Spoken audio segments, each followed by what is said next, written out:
ಊಟದ ನಂತರ ಬೆಲ್ಲ ತಿನ್ನಲು ಆಯುರ್ವೇದ ಏಕೆ ಶಿಫಾರಸು ಮಾಡುತ್ತದೆ? ನಮಸ್ಕಾರ ಸ್ನೇಹಿತರೆ, ನಾನು ಶಿಲ್ಪಾ ಸಿಟಿ, ಕನ್ನಡ ಉಪನ್ಯಾಸಕಿ, ಆರೋಗ್ಯವರ್ಧಕ ಪೌಡರ್ಗಳ ತಯಾರಕರು, ಮಾಸ್ಟರ್ ಆಫ್ ನ್ಯೂಮರಾಲಜಿಸ್ಟ್, ಕನಕಪುರ.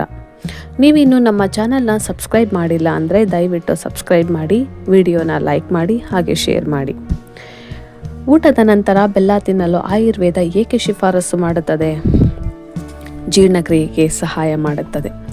ಬೆಲ್ಲವು ನೈಸರ್ಗಿಕ ಸಕ್ಕರೆಗಳನ್ನು ಹೊಂದಿದ್ದು ಅದು ಜೀರ್ಣಕಾರಿ ಕಿಣ್ವಗಳು ಮತ್ತು ಪಿತ್ತರಸವನ್ನು ಉತ್ತೇಜಿಸುತ್ತದೆ.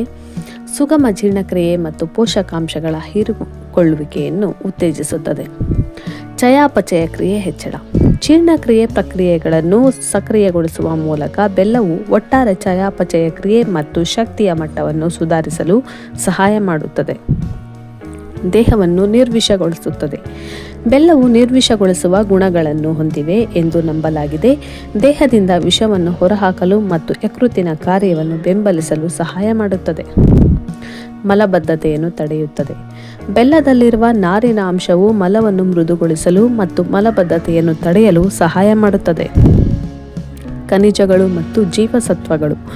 ಬೆಲ್ಲವು ಕಬ್ಬಿಣ, ಪೊಟ್ಯಾಷಿಯಂ, ಕ್ಯಾಲ್ಸಿಯಂ ಮತ್ತು ಸತುವಿಗಳಂತಹ ಖನಿಜಗಳ ಉತ್ತಮ ಮೂಲವಾಗಿದೆ. ಜೊತೆಗೆ ಬಿ ಜೀವಸತ್ವಗಳು ಮತ್ತು ವಿಟಮಿನ್ ಸಿ ನಂತಹ ಜೀವಸತ್ವಗಳು ಒಟ್ಟಾರೆ ಆರೋಗ್ಯಕ್ಕೆ ಪ್ರಯೋಜನಕಾರಿಯಾಗಿದೆ. ನೈಸರ್ಗಿಕ ಸಿಹಿಕಾರಕ. ಬೆಲ್ಲವು ಸಂಸ್ಕರಿಸಿದ ಸಕ್ಕರೆಗೆ ಆರೋಗ್ಯಕರ ಪರ್ಯಾಯವನ್ನು ಒದಗಿಸುತ್ತದೆ. ಹೆಚ್ಚುವರಿ ಪೌಷ್ಟಿಕಾಂಶದ ಪ್ರಯೋಜನಗಳೊಂದಿಗೆ ನೈಸರ್ಗಿಕ ಸಿಹಿಯನ್ನು ನೀಡುತ್ತದೆ. ಶಾಂತಗೊಳಿಸುವ ಪರಿಣಾಮ. ಬೆಲ್ಲವು ಜೀರ್ಣಾಂಗ ವ್ಯವಸ್ಥೆಯ ಮೇಲೆ ಶಾಂತಗೊಳಿಸುವ ಪರಿಣಾಮವನ್ನು ಬೀರುತ್ತದೆ ಎಂದು ನಂಬಲಾಗಿದೆ. ಇದು ಉಬ್ಬುವುದು ಮತ್ತು ನೀರಿನ ಧಾರಣವನ್ನು ಕಡಿಮೆ ಮಾಡುತ್ತದೆ. ಇಮ್ಯುನಿಟಿ ಸುಧಾರಣೆ. ಬೆಲ್ಲವು ಸೆಲೆನಿಯಂ ಮತ್ತು ಸತುವಿಗಳಂತಹ ಎಲ್ಲ ಉತ್ತಮ ಖನಿಜಗಳು ಮತ್ತು ಉತ್ಕರ್ಷಣ ನಿರೋಧಕಗಳಿಂದ ಸಮೃದ್ಧವಾಗಿದ್ದು ದೇಹದ ಇಮ್ಯುನಿಟಿಯನ್ನು ಸುಧಾರಿಸುತ್ತದೆ. ಉಸಿರಾಟದ ಆರೋಗ್ಯ. ಬೆಲ್ಲವನ್ನು ಸಾಂಪ್ರದಾಯಿಕವಾಗಿ ಅಸ್ತಮಾ ಮತ್ತು ಬ್ರಾಂಕೈಟಿಸ್ನಂತಹ ಉಸಿರಾಟದ ಸಮಸ್ಯೆಗಳಿಗೆ ಚಿಕಿತ್ಸೆ ನೀಡಲು ಬಳಸಲಾಗುತ್ತದೆ. ಮತ್ತಷ್ಟು ಮಾಹಿತಿಗಾಗಿ ನಮ್ಮ ಚಾನಲ್ನ ಸಬ್ಸ್ಕ್ರೈಬ್ ಮಾಡಿ. ಧನ್ಯವಾದಗಳು.